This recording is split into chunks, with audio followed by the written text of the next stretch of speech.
Hei! Täna tahan sulle rääkida iseenda heaolu eest vastutuse võtmise koha pealt, ja mitte, kuidas teistest mitte sõltuda.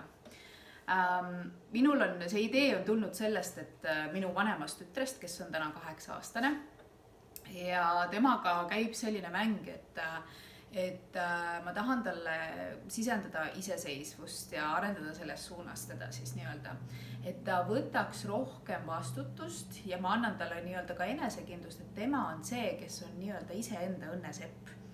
Et ta kipub, suvi on eriti selline aeg, kus ta kipub mõtlema, et ei oleks igav ja mis ta saaks teha, et endas mingeid asju, et tal oleks päev põnev nii-öelda.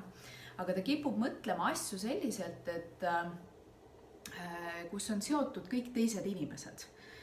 Kas emme peab aitama, kas issi peab olemas olema, teda viima, tooma kuskile, kas on vanaemad seotud või onud või kes iganes, sõbrannad, mida iganes. Aga see on kõik see, et me sõltume kellestki. Ja mina tahan oma siis tütardele sisendada seda, et nad ei pea kellestki sõltuma selleks, et olla ise õnnelikud.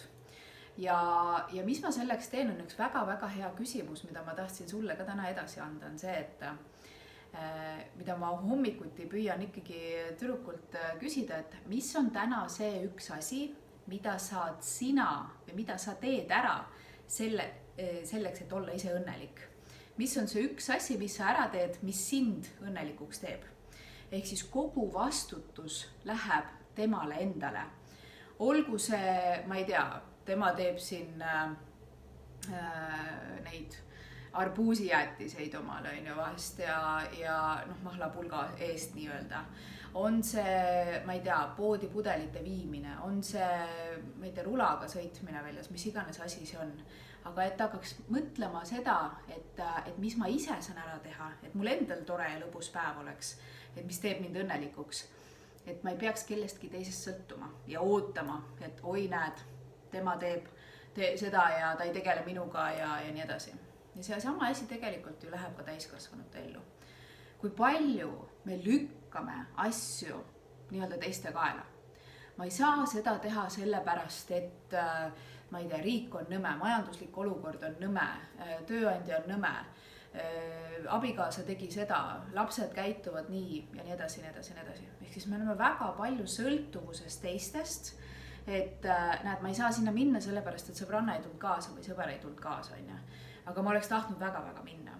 Et miks me peame sõltuma teistest oma heaolu nii-öelda arvelt? Ehk siis tegelikult on ju sinul endal võimalik sind õnnelikuks teha. Sa oled ainuke inimene, kes saab ise ennast õnnelikuks teha. Ehk siis ongi see, et mina ise olen oma õnne sepp ja mina ise olen enda kõige suurem võimalus. Ehk siis küsi endalt seesama küsimus, et mis on see üks asi, mis ma täna ära teen, mis teeb mind õnnelikuks. See võib olla, ma ei tea, puhkuste ajal, väike kohvitass, ma võtan selle naudin, ma võtan selle aja, ma lähen ja naudin seda. Ma olen ammu mõelnud, et ma tahan minna omale mingit kleiti osta või mingit suveriietust osta näiteks. Ma võtan selle aja, ma lähen sinna poodi. Ma lähen kas või jala, aga ma teen seda ise enda jaoks. Ja mida rohkem sa neid asju teed, üks asi päevas, mida rohkem seda asja teed, seda rohkem sinu enesekindlus kasvab ja eneseväärtus kasvab. Ja sealt hakkavad need asjad minema suuremaks ja selle võrra sinu elukvaliteet tõuseb. Aga mida sa sisendad ise endale sellega on see, et esiteks, mina olen oluline, ma olen väärtuslik, ja teiseks on see, et sa kasvatad oma enesekindlust, et ma olen võimeline ise looma seda heaolu, eks. Et mõtle selle peale, mis on see üks asi, mis ma teen täna ära, mis teeb mind õnnelikuks ja tee seda, eks. Tegutsemisel on oluline roll.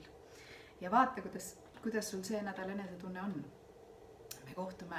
Ma soovin sulle ilusat nädalat, soovin sulle ilusat suve jätku ja me kohtume järgmisel esmaspäeval taaskord. Kõige paremat sulle. Tšau.